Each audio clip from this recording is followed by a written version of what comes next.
టాలీవుడ్ లో re release సినిమాల హవా ఇంకా కొనసాగుతోంది. గత కొన్నేళ్లుగా స్టార్ హీరోల సినిమాలు రీ రిలీజ్ అవుతూ అభిమానులకు నాస్టాల్జియా అనుభూతిని అందిస్తున్నాయి. ముఖ్యంగా నార్త్ అమెరికాలో భారీ వసూళ్లను సాధిస్తూ రికార్డులు సృష్టిస్తున్నాయి.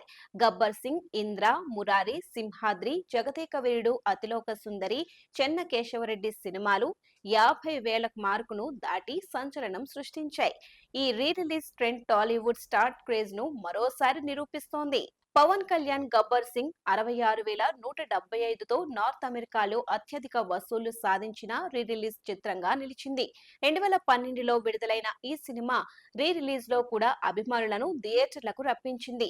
చిరంజీవి ఇంద్ర 65,720తో రెండో స్థానంలో నిలవగా, ఇటీవల విడుదలైన జగదేక వీరుడు, అతిలోక సుందరి 51,405తో మరో హిట్ గా నిలిచింది. ఈ రెండు సినిమాలు చిరంజీవి ఫ్యాన్స్ లో ఉన్న క్రేజ్ ను చూపిస్తున్నాయి. అభిమానులు ఈ సినిమాలను 4Kలో చూసేందుకు థియేటర్లకు పరుగులు పెట్టారు.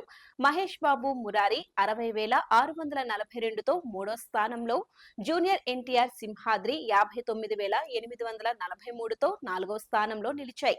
బాలకృష్ణ చెన్న కేశవరెడ్డి 51,129తో ఈ జాబితాలో చోటు సంపాదించింది.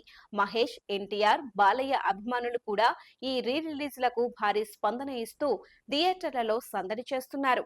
ఈ సినిమాలు అప్పటి నాస్టాల్జియాను మళ్లీ గుర్తు చేస్తూ కొత్త తరం ఆడియన్స్ ను కూడా ఆకర్షిస్తున్నాయి. ఆసక్తికరమైన విషయం ఏంటంటే, అప్పట్లో ఫ్లాప్ అయిన సినిమాలు కూడా రీ రిలీజ్ లో భారీ వసూళ్లను సాధిస్తున్నాయి. చెన్న కేశవరెడ్డి అప్పట్లో ఆశించిన విజయం సాధించకపోయినా ఇప్పుడు అభిమానుల సపోర్ట్ తో 50,000 మార్క్ ను దాటడం విశేషం.